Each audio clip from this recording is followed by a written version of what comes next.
Hello students, KCT ವಿದ್ಯಾರ್ಥಿಗಳಿಗೆ ಇವತ್ತು ಒಂದು ಅಪ್ಡೇಟ್ ಬಂದಿದೆ ಅಫಿಷಿಯಲ್ ಆಗಿ.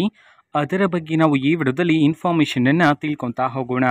ಸೊ ವಿಡಿಯೋವನ್ನು ಸ್ಟಾರ್ಟ್ ಮಾಡ್ತೀನಿ. ಅದಕ್ಕಿಂತ ಮೊದಲು ಲೈಕ್ ಮಾಡಿ ಮತ್ತು ತಪ್ಪದೆ ಸಬ್ಸ್ಕ್ರೈಬ್ ಮಾಡ್ಕೊಳ್ಳಿ. ಈಗ ನಾವು ಇನ್ಫಾರ್ಮೇಷನನ್ನು ತಿಳ್ಕೊತಾ ಹೋಗೋಣ.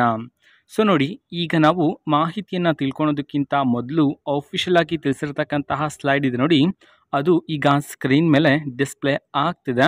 ಸೊ ವಿದ್ಯಾರ್ಥಿಗಳು ಇನ್ಫಾರ್ಮೇಷನನ್ನು ತಿಳ್ಕೊಬೋದಾಗಿರತ್ತೆ. ನೀವೀಗ ಸ್ಕ್ರೀನ್ ಮೇಲೆ ನೋಡ್ತೀರಾ. ಇದರ ಅರ್ಥ ಏನಂತಂದರೆ, ಈಗಾಗಲೇ ನಮ್ಮ KA ಕಡೆಯಿಂದ ರಿಸಲ್ಟನ್ನು ಅನೌನ್ಸ್ ಮಾಡಿದರೆ, ರಿಸಲ್ಟ್ ಅನೌನ್ಸ್ ಆದರೂ ತುಂಬ ವಿದ್ಯಾರ್ಥಿಗಳಿಗೆ ರಿಸಲ್ಟ್ ಬಂದಿಲ್ಲ. ಸೊ ಆ ಕಾರಣದಿಂದಾಗಿ ನಮ್ಮ KA ಕಡೆಯಿಂದ ಈಗ ಲಿಂಕನ್ನು ಬಿಡುಗಡೆ ಮಾಡಿರ್ತಕ್ಕಂಥದ್ದು. ಸೊ ಯಾಕೆ ಅಂತಂದರೆ, ತುಂಬ ವಿದ್ಯಾರ್ಥಿಗಳ ಸೆಕೆಂಡ್ PUC ಮಾರ್ಕ್ಸ್ ನಮ್ಮ KA ಅವರಿಗೆ ಸಿಗದಿರುವ ಕಾರಣದಿಂದ ಸೊ ಈಗ ಮಾರ್ಕ್ಸ್ ಎಂಟ್ರಿಗೆ ಲಿಂಕನ್ನು ಬಿಡುಗಡೆ ಮಾಡಿರ್ತಕ್ಕಂಥದ್ದು. ಸೊ ಈಗ ರಿಸಲ್ಟ್ ಅನೌನ್ಸ್ ಆಗಿದೆ.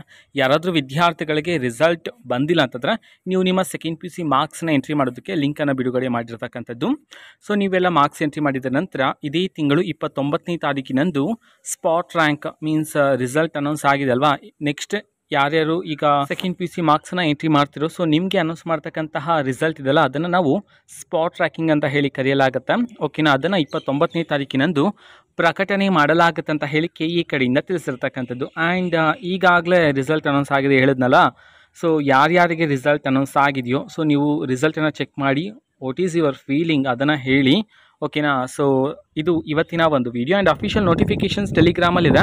ಟೆಲಿಗ್ರಾಮ್ ಚಾನಲ್ ಲಿಂಕನ್ನು ಡಿಸ್ಕ್ರಿಪ್ಷನ್ ಬಾಕ್ಸಲ್ಲಿ ಕೊಟ್ಟಿರ್ತೀನಿ. ಸೊ ಕ್ಲಿಕ್ ಮಾಡಿಬಿಟ್ಟು ಅಫಿಷಿಯಲ್ ನೋಟಿಫಿಕೇಷನ್ಸ ಚೆಕ್ ಮಾಡ್ಬೋದಾಗಿರುತ್ತೆ. ಮತ್ತೀಗ ನಾವು ಟೆಲಿಗ್ರಾಮ್, ಇನ್ಸ್ಟಾಗ್ರಾಮ್ ಮತ್ತು ಫೇಸ್ಬುಕ್ಕಲ್ಲಿ ಈಗ ವೀಡಿಯೋಸ್ಗಳನ್ನು ಅಪ್ಲೋಡ್ ಮಾಡ್ತಿದ್ದೀವಿ. ಲಿಂಕ್ಸ್ಗಳನ್ನು ಡಿಸ್ಕ್ರಿಪ್ಷನ್ ಬಾಕ್ಸಲ್ಲಿ ಕೊಟ್ಟಿರ್ತೀನಿ. ಕ್ಲಿಕ್ ಮಾಡಿಬಿಟ್ಟು ಫಾಲೋ ಮಾಡಿ. ಓಕೆನಾ, ಸೊ ಥ್ಯಾಂಕ್ ಯು, ಬಾಯ್.